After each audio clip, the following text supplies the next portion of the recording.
जीवन का सबसे बड़ा दुख यही अभी तक हुआ है। इसके पहले बहुत सारे दुख हुए, लेकिन सब दुख छोटे हो गए। ये जो प्रयाग की धरती पर दुख मिला उत्तर प्रदेश की सरकार के द्वारा और सीधे आदित्य योगी नाथ, क्या नाम है, योगी आदित्यनाथ के द्वारा, ये सबसे बड़ा दुख सनातन धर्मियों को हो गया। अब इस दुख का की भरपाई पता नहीं कौन नेता आएगा और कौन सी पार्टी आएगी वो करेगी, ये तो समय ही बताएगा। युवा सनातनियों के लिए क्या आदेश है? युवा सनातनियों के लिए आदेश है कि जिसने आपके सनातनी प्रतीकों का अपमान किया उसको उसकी औकात दिखा दो। यही हमारा साफ कहना है, बहुत साफ शब्दों में कह रहे हैं, ज्यादा हम अपने शब्दों में मिश्री और चीनी नहीं लगा रहे हैं। और हम भारी मन से यहाँ के लिए जा रहे हैं।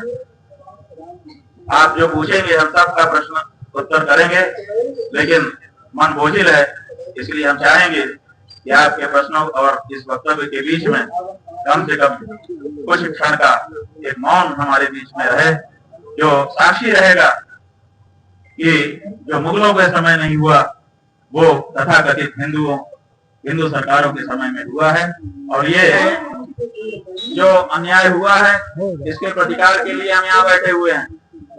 भविष्य में फिर से माघ का महीना आएगा और फिर से ये शिविर लगेंगे, फिर से इसी फुटपाथ पर हम आके बैठेंगे। हमने पहले कह दिया था और हमारी लड़ाई जारी होगी, लेकिन हम ये कहना चाहते हैं कि बीच के 11 महीने थोड़े हम शांत रहेंगे।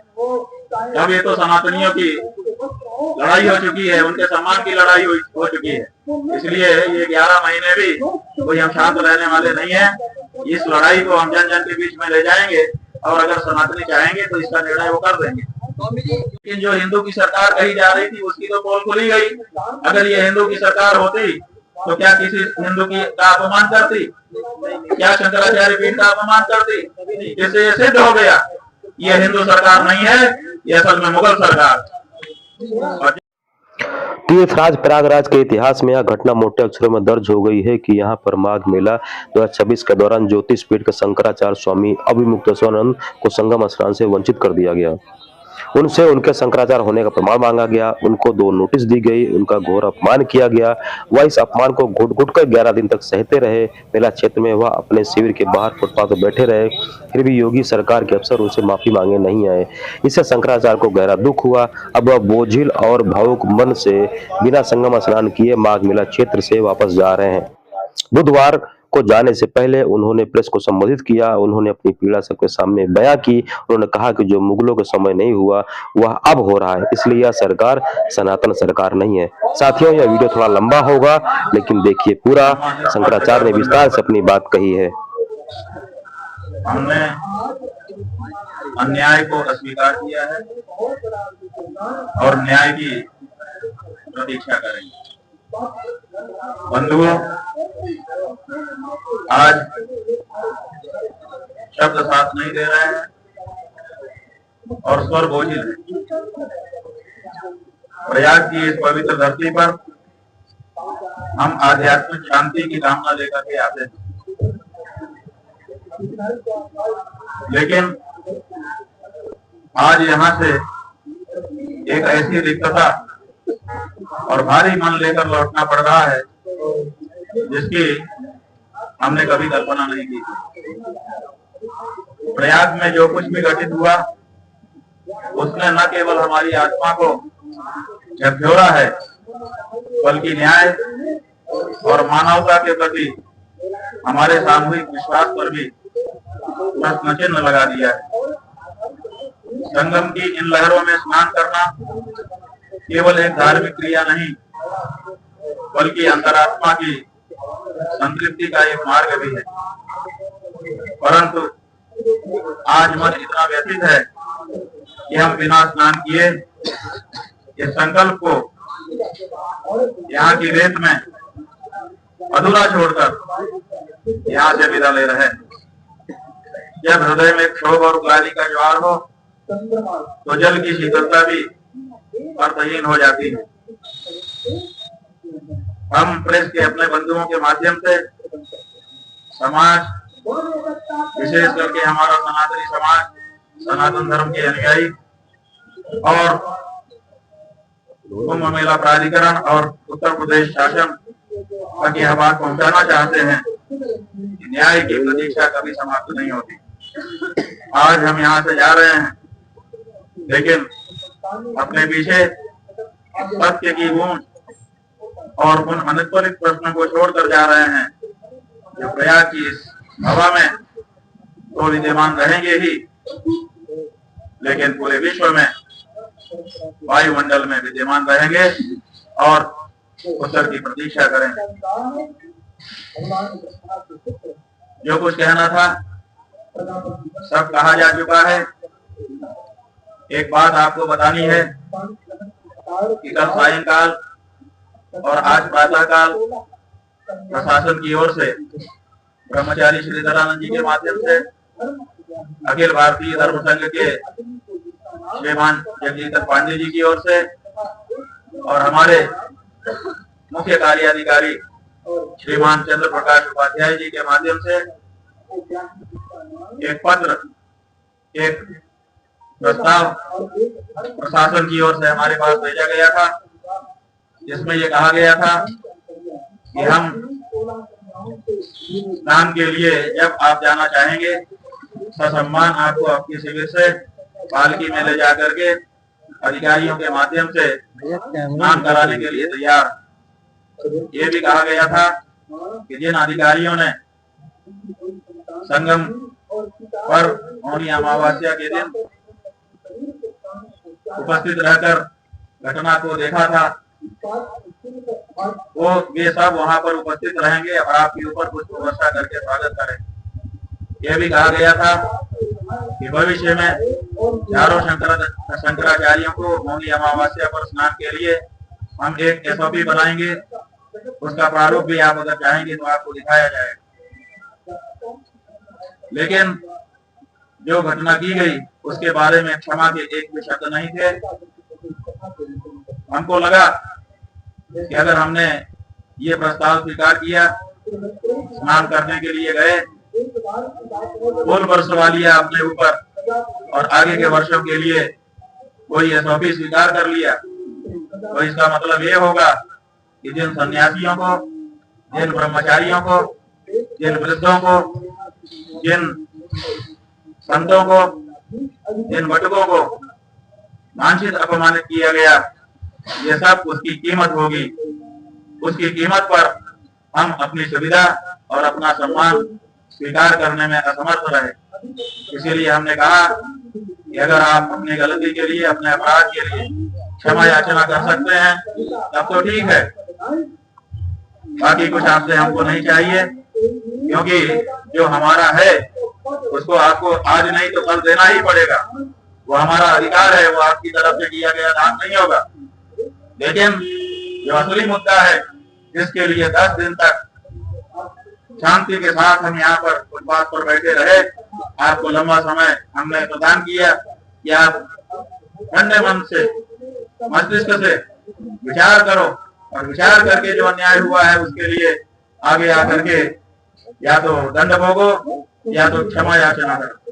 लेकिन 10-11 दिन बीत जाने के बाद भी आज जब हमारे जाने का हमने निर्णय किया, तब जिस तरह का प्रस्ताव हमारे पास आया, लेकिन वो प्रस्ताव हम इसीलिए स्वीकार नहीं कर सके क्योंकि हम जिंदगी भर के लिए अगर इस प्रस्ताव को स्वीकारते तो हमारी आत्मा हमको स्वीकारती कि तुमने ये जो सुविधा पाई है, तुमने ये जो SOP लिखवाई है, वो ब्रह्मचारियों, सन्यासियों, वटकों, वृद्धों, स्त्रियों के असम्मान की कीमत पर पाई है।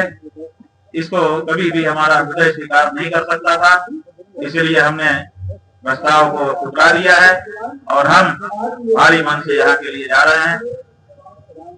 आप जो पूछेंगे हम सबका प्रश्न उत्तर करेंगे, लेकिन मन बोझिल है, इसलिए हम चाहेंगे कि आपके प्रश्नों और इस वक्तव्य के बीच में कम से कम कुछ क्षण का एक मौन हमारे बीच में रहे, जो साक्षी रहेगा कि जो मुगलों के समय नहीं हुआ वो तथाकथित हिंदू सरकारों के समय में हुआ है।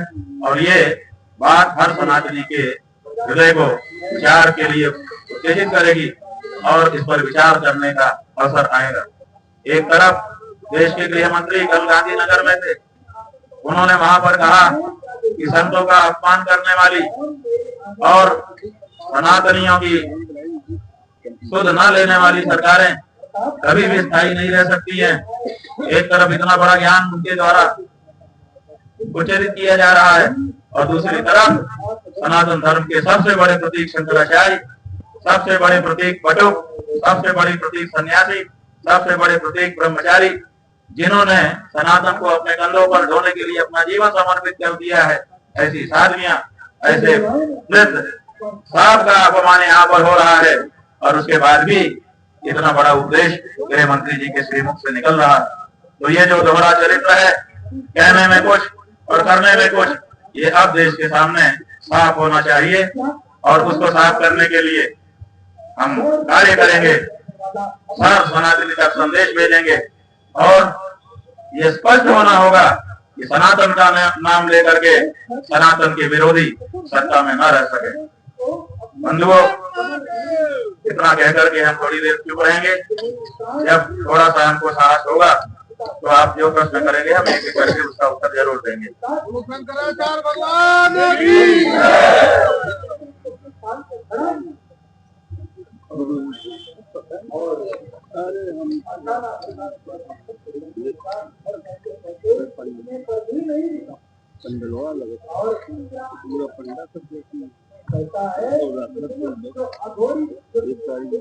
प्रयागराज,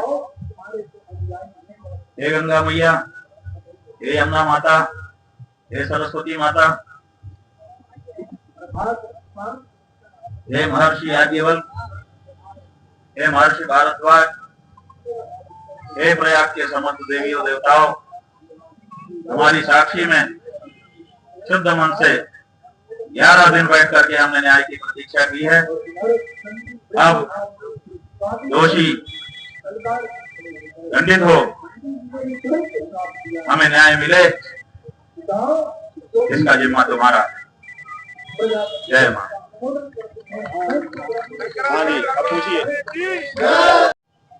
महाराज जी, शुरुआत में आपने एक गंभीर पहले भी प्रश्न उठाया था कि मेरी हत्या की साजिश की गई है। क्या ये अधिकारियों द्वारा है या कहीं और से है? हालांकि उस दिन आपने थोड़ा संकेत भी किया था। इस कानूनी विषय पे आपने किसी के सम्मान की हत्या उसकी हत्या ही है। हमारी भौतिक हत्या का प्रयास उस दिन किया गया था जो हमने आप सबसे बांटा था, लेकिन इन 11 दिनों में हमारे पीठ के सम्मान की हत्या तो कर ही दी गई। इसलिए जो हत्या की जानी थी उसमें वो सफल रहे और उन्होंने ये सनातन धर्म के प्रतीक की सम्मान की हत्या यहाँ पर की है, इसमें कोई संदेह नहीं है। जहाँ तक आपका प्रश्न है ये हत्या कर कौन रहा है, तो अगर ये हत्या यहाँ का प्रशासन कर रहा होता तो दूसरे ही दिन शासन प्रशासन के स्तर से उसको ठीक करने के लिए प्रयास किए जाते। लेकिन 10-11 दिन के लंबे अंतराल में भी जिस तरह से उत्तर प्रदेश शासन और उसके मुखिया ने इस घटना के बारे में अपना रुख दिखाया है, उससे ये साफ हो गया कि इसके पीछे एकमात्र वही कारण थे। उन्हीं के निर्देश पर यह सब हुआ और आज तक भी हो रहा है। और कोई प्रश्न? देखिए, ये सभी के मन में प्रश्न है कि इतना बड़ा निर्णय योगी आदित्यनाथ ने क्यों लिया होगा कि अपने प्रशासन से सनातन धर्म के प्रतीकों के प्रति ये रुख अपनाया गया, अपमानित किया गया सनातन धर्म के हर प्रतीक को। तो इसके पीछे अभी तक निकल करके जो जवाब आया है, जन जन ये कह रहा है, ये सब आपके 2 कारणों से है। एक तो कुंभ में आपने आदित्यनाथ योगी को भगदड़ का जिम्मेदार ठहराया था। हमने भगदड़ का जिम्मेदार उनको नहीं ठहराया था, हमने भगदड़ की घटना को छिपाने का और लिपापोती करने का उनके ऊपर आरोप लगाया था, जो कि बाद में पूरी तरह से सही सिद्ध हुआ। और दूसरा, गौ माता की रक्षा की जो आवाज हम उठा रहे हैं वो भारतीय जनता पार्टी की शासित सरकारें करना नहीं चाहती हैं और इसीलिए गौ माता की रक्षा के लिए जो आवाज उठे उसको चुप कराने के क्रम में ये सब हमारे साथ किया गया है। ये आम जनता के द्वारा निकल करके आया हुआ जवाब है जिसको हम तोड़ दे रहे हैं। आप बोलिए। प्रशासन की तरफ से आपको लिखित प्रस्ताव आया या मौखिक प्रस्ताव आया? प्रशासन की तरफ से हमको एक लिखित पन्ना आया था। वो पन्ना अगर आप पढ़ेंगे तो आप चकरा जाएंगे। उसमें बहुत सारा उपदेश था। तो हमने कहा भाई ये उपदेशक, प्रशासन उपदेशक का बन गया। तो उन्होंने उसके बारे में कुछ नहीं कहा। जो प्रस्ताव हमारे पास आया था, जिसकी चर्चा हमने अभी किया, वो मौखिक आया था। लेकिन भगवान जी, आप नहीं, पत्रकारों का हमारा भी ये चीज आप बोले। इस आंदोलन को आप कैसे जनता के बीच में ले जाएंगे, क्या करेंगे? हम क्या करेंगे इसकी तो हमको बैठ करके रणनीति बनानी होगी। अभी तक तो हमने कोई रणनीति बनाई नहीं, हमने सोचा ही नहीं, क्योंकि हमारा ये विश्वास था कि लंबा समय मिल गया है, सरकारें इस पे चिंतन मनन करेंगी। उत्तर प्रदेश की सरकार भी करेगी, और उत्तर प्रदेश की सरकार जिस पार्टी की है उसी पार्टी की सरकार केंद्र सरकार भी है, वे भी इस पर चिंतन मनन करेंगे, क्योंकि केवल ये उत्तर प्रदेश का मसला नहीं है, ये विश्व में जहाँ पर भी सनातनी हिंदू विद्यमान है उन सबका मसला है। जरूर इस पर विचार होगा। इसलिए हम भरोसा करके, आशा करके बैठे हुए थे, लेकिन आज 11 दिन के बाद वो आशा हमारी टूटी है। और इसीलिए अब इस बारे में हम जो हमारे सहयोगी लोग हैं, चिंतक लोग हैं, उनको बुलाएंगे और बुला करके उनके साथ बैठेंगे और एक रणनीति बनाएंगे और उसकी घोषणा आपके माध्यम से करेंगे। और उसका क्रियान्वयन करते हुए सनातन धर्म के मान्य प्रतीकों की रक्षा के लिए जो भी करना होगा वो सब करने के लिए अब आगे बढ़ेंगे, क्योंकि सनातनी असहाय हो रहा है। हिंदू हिंदू की बात तो कही जा रही है, लेकिन असली हिंदू जो सनातन धर्म को मानने वाला है, जो वेद शास्त्र को मानने वाला है, जो नदियों में स्नान को पुण्य मानता है, जो भगवान के प्रति भरोसा रखता है, ऐसे जो हमारे सनातन धर्मीय हैं, उनकी सुध लेने वाला कोई नहीं है। जहाँ देखो धड़ल्ले से मंदिर तोड़े जा रहे हैं, जहाँ देखो वहीं पर संतों का अपमान किया जा रहा है, जहाँ देखो वहीं पर सरकार चढ़ाई कर रही है। वृंदावन में देखिए, हमारे मंदिर में जहाँ पर एक परंपरा स्थापित है, जहाँ पर परंपरा से भगवान की पूजा अर्चना होती है, वहाँ के गोस्वामियों को मारपीट करके, बदनाम करके, धक्का मार करके, पुलिस को आगे करके उस मंदिर को अपने कब्जे में लेने के लिए सरकारें प्रयास कर रही हैं। सरकारें जब धर्म निरपेक्ष हैं तो धार्मिक परिसरों में उनका क्या काम है? ये सब जो चीजें हो रही हैं, इनका प्रतिकार तो सनातनियों की ओर से किसी न किसी को करना होगा। हमने ये निश्चय किया है कि सनातनियों को न्याय दिलाने के लिए हम आगे आएंगे और जो भी करना होगा वो सब करेंगे, लेकिन इसकी योजना बनाने के बाद।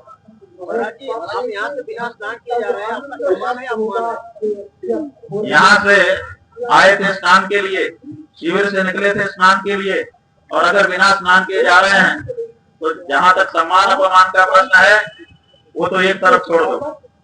किसी सन्यासी का क्या कोई मान करेगा, क्या कोई अपमान करेगा?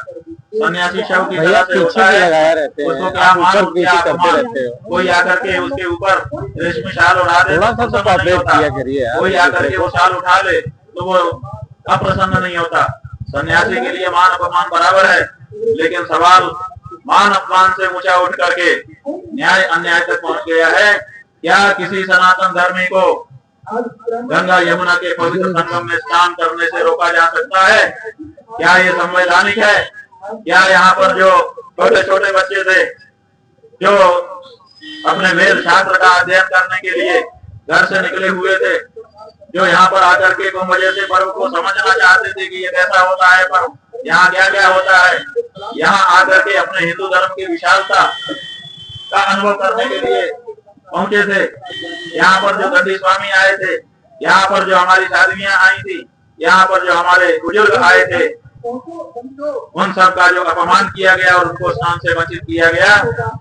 अब यहाँ पर न्याय और अन्याय की लड़ाई है, संविधान और धर्मशास्त्र की लड़ाई है। और भारत जैसे देश में जहाँ बहुसंख्यक सनातनी रहता है, उसी देश में जिसमें वो सर्वाधिक संख्या में हो, उसी देश में उसका और उसके प्रतीकों का अपमान करने की लड़ाई है।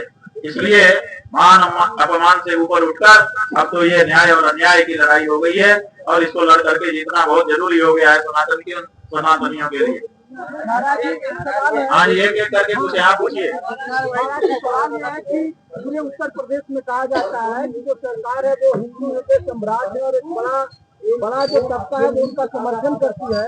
तो एक साल के बाद चुनाव है, 403 विधानसभा के सीटें हैं, तो क्या हिंदुत्व के बीच अलग देखिए क्या करना होगा ये तो समय तय करेगा, लेकिन जो हिंदू की सरकार कही जा रही थी उसकी तो पोल खुली गई। अगर ये हिंदू की सरकार होती तो क्या किसी हिंदू की का अपमान करती? क्या शंकराचार्य पीठ का अपमान करती? इससे ये सिद्ध हो गया ये हिंदू सरकार नहीं है, ये असल में मुगल सरकार। और हाँ मांगा वो तो हमको रेवड़ी देना चाहता है, सहूलियत देना चाहता है और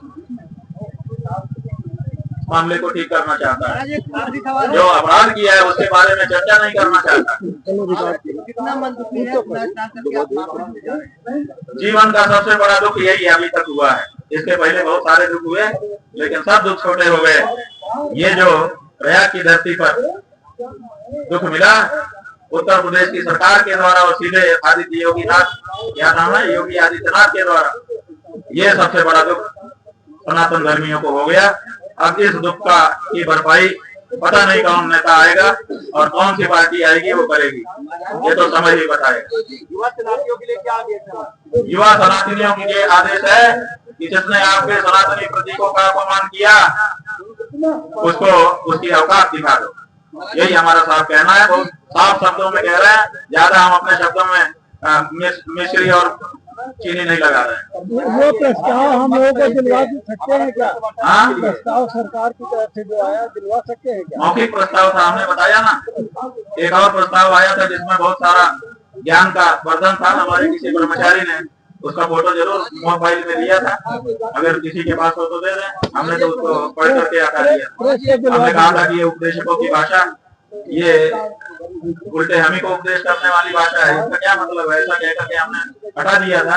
हमने देखा जरूर था कि एक हमारा कर्मचारी उसका मोबाइल में फोटो कर रहा है, तो आप चाहें तो उससे ले सकते हैं। हाँ, आपने कहा था भविष्य में आप उम्मीद से आएंगे माघ मेला में? बात यह है कि हमने पहले ही कहा था कि ये जो अन्याय हुआ है इसके प्रतिकार के लिए हम यहाँ बैठे हुए हैं। भविष्य में फिर से माघ का महीना आएगा और फिर से ये शिविर लगेंगे, फिर से इसी फुटपाथ पर हम आके बैठेंगे। हमने पहले कह दिया था और हमारी लड़ाई जारी होगी, लेकिन हम ये कहना चाहते हैं कि बीच के 11 महीने थोड़े हम शांत रहेंगे। अब ये तो सनातनियों की लड़ाई हो चुकी है, उनके सम्मान की लड़ाई हो चुकी है, इसलिए ये 11 महीने भी कोई हम शांत रहने वाले नहीं है। इस लड़ाई को हम जन जन के बीच में ले जाएंगे और अगर सनातनी चाहेंगे तो इसका निर्णय वो कर देंगे। सनातनियों का राज्य स्थापित करेंगे। अगर ये पार्टी जिसने ये किया है या तो वो सुधर जाए, शरणागत हो सनातनियों के सामने और कहे कि नहीं हम सनातनी संकल्प लेते हैं, और या तो फिर उसको जगह खाली करके रखना चाहिए। देश सनातनियों का है, राज सनातनियों का होगा। सनातन का विरोध करने वाले इस देश में राज नहीं कर सकते, ये कहना पड़ेगा। आप पत्रकार हैं, बोलिए। हर धर्म का अभी तो सरकार को तय करना है कि वो क्या करेगी क्या नहीं करेगी। हम जो करेंगे वो हम बताने के लिए यहाँ पर बैठे हैं। और किसी को कोई प्रश्न, हम इसके बाद कोई बात किसी से नहीं करेंगे, इसलिए जो पूछना है पूछ लीजिए, 1 to 1 आज नहीं होगा। ये बताइए कि ये नीतिगत है कि क्या इस तरीके से जो सनातन के मेले हैं या व्यवस्थाएं हैं उन्हें धर्माचार्यों की राय आगे से दी जाए, विकास में ली जाए? ये मेला धर्म का है, धर्माचार्यों की राय क्यों नहीं ली जानी चाहिए? क्या प्रशासन धर्मशास्त्र का, धर्माचार्यों की परंपराओं का विशेषज्ञ है? क्या यहाँ का मेलाधिकारी इस तरह की कोई डिग्री रखता है? क्या उसने धार्मिक जीवन जी करके कभी देखा है, अनुभव किया है? क्या कोई दूसरा जो भी अधिकारी वहाँ पर खड़े हैं, जो भी अधिकारी प्रबंधन कर रहे हैं, क्या उनको धार्मिक पद्धतियों का शास्त्रीय ज्ञान है? क्या उन्होंने उसको जी करके कभी देखा है? नहीं देखा है। तो स्वाभाविक है इस तरह के मेले जहाँ पर होंगे, धार्मिक मेले, वहाँ धर्म के जो विशेषज्ञ हैं, जिनको शास्त्र का भी ज्ञान है, जिन्होंने परंपराओं को जी करके देखा है, उनकी राय ही सबसे महत्वपूर्ण होगी। उनकी राय का सहयोग ये लोग करेंगे। ये सीधे आकर के उनका नियमन नहीं कर सकते हैं। जिसका जो विषय नहीं है उसमें कैसे आकर के खड़ा हो जाएगा। और यही हो रहा है, इसी कारण से ये सब हुआ है। इस विषय को आप आगे लेंगे? बिल्कुल, इस विषय को आगे हम लेके जाएंगे और भारत की सरकार को इस तरह का एक कानून बनाना पड़ेगा कि जहाँ धार्मिक विषय होगा वहाँ धर्म का विशेषज्ञ ही अंतिम प्रमाण होगा, बाकी सब उसके सहयोगी होंगे। स्वामी जी, एक सवाल है। स्वामी जी, ये फैसला जो आपने लिया है, ये अचानक फैसला है या पहले से प्लानिंग थी या क्या? अचानक नहीं लिया, ये फैसला 11 दिन के बाद लिया है। आप इसको अचानक फैसला कहते हैं? 11 दिन के बाद हमने फैसला लिया। इतना लंबा समय तो भगवान श्री राम ने भी नहीं दिया था। जब उस रास्ता मांग रहे थे समुद्र से, तब समुद्र ने 3 दिन लगाया था। 3 दिन के बाद भगवान श्री राम ने भी कहा था, सकोप कर लिया था और कहा था कि लक्ष्मण मान ले आवो, विनय न मानत जल्दी जल गए 3 दिन भी बोले राम सकोप तब भय रूप दिन होई न बीत। 3 दिन के बाद भगवान श्री राम को भी कोप हो गया था। हमने तो 11 दिन दिए हैं बंधु। 11 दिन में बहुत सारी बैठकें हो सकती थी, बहुत सारे विचार हो सकते थे, लेकिन 11 दिन के बाद भी जब निर्णय नहीं लिया गया, तब हमने ये निर्णय लिया है कि अब हम इसको अंतिम रूप देने के लिए निर्णायक संघर्ष करें, तो हम करेंगे। बता तो दिए यार। बात यह है कि हम जाने वाले हैं कि नहीं जाने वाले। हमने कहा था हम निर्णय करेंगे, हमने किया। इसमें दूसरा कोई क्या बता सकता है? प्रशासन और सरकार ने जो प्रस्ताव भेजा, आप बताइए, वो हमको सुविधा दे रहे हैं। क्या आपको हम पालकी में ले जाके ना लाएंगे? क्यों ले जाओगे? जब हम पालकी में तुम्हारी तरफ से जाना गलत था तो क्यों ले जाओगे? और दूसरे, हम आगे के लिए चारों शंकराचार्यों की एसओपी बनाते हैं। तो जब तुम ये बना सकते थे तो तुमने पहले क्यों नहीं किया? और जो मारपीट किया है, जो अपमान किया है, उसके बारे में एक शब्द नहीं। इसका मतलब कि मारपीट करवा के बच्चों का हम माहौल बनाए और अपने सुविधा ले लें। ये हमारी अंतरात्मा पर कितनी बड़ी चोट वो पहुंचा रहे हैं अपने प्रस्ताव से। क्या इस प्रस्ताव को कोई भी चेतनावान व्यक्ति स्वीकार कर सकता था? इसीलिए हमको लगा कि अब देर नहीं करना चाहिए, तत्काल यहाँ से निकलना चाहिए, क्योंकि ये लोग हमको लोभ लालच दे करके हमारी जो टेक है, जो हमारे मन में पीड़ा है कि सनातन धर्मियों को मारा पीटा गया, उससे विरत करना चाहते हैं। ये अभी भी उसी टैक्टिस पर है कि आपको हम ये सुविधा देते हैं, आपका ये सम्मान करेंगे, आप मान जाइए। अरे, जो आपने पाप किया है उसका क्या होगा? तो इसीलिए हमने कहा था कि हम 1 दिन पहले बताएंगे। बिल्कुल, आप इस दृष्टि से अगर कह रहे हैं तो ठीक है, लेकिन आपको लगा कि अब यहाँ पर रहना ठीक नहीं है। इनकी नीयत अभी भी पछतावे की नहीं है, इनकी नीयत अभी भी अपने अपराध को स्वीकार करने की नहीं है। अभी भी ये अपनी अकड़ में ही रहना चाहते हैं। केवल सरकारी रेवड़ी बांट करके ये हमको अपने जाल में फंसाना चाहते हैं, और इसीलिए हमने निर्णय लिया कि अब हम यहाँ से निकल जाएं। इसलिए अब यहाँ पर हमारा प्रस्थान सुनिश्चित किया।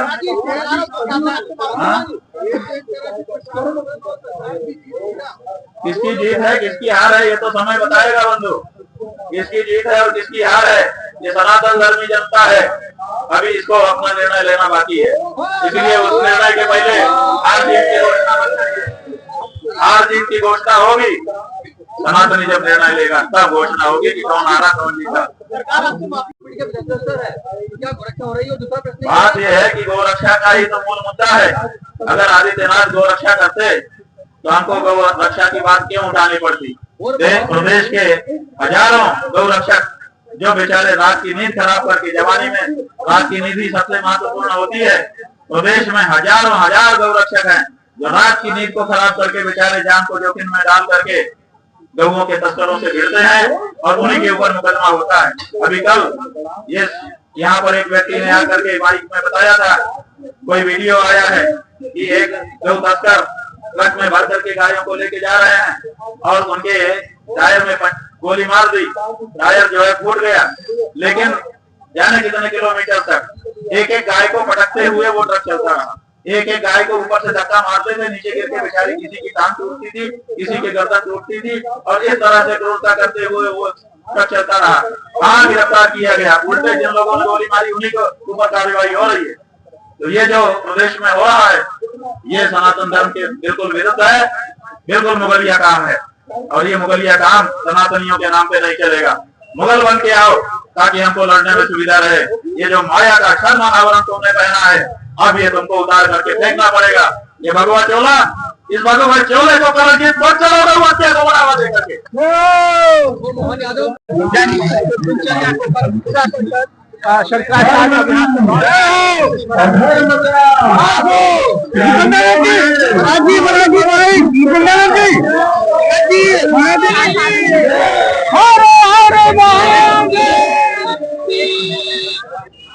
शंकराचार्य दुखी मन से माघ मेला से रवाना हो गए हैं।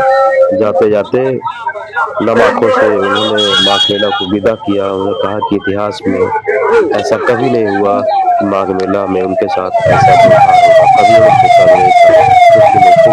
वापस हो गए।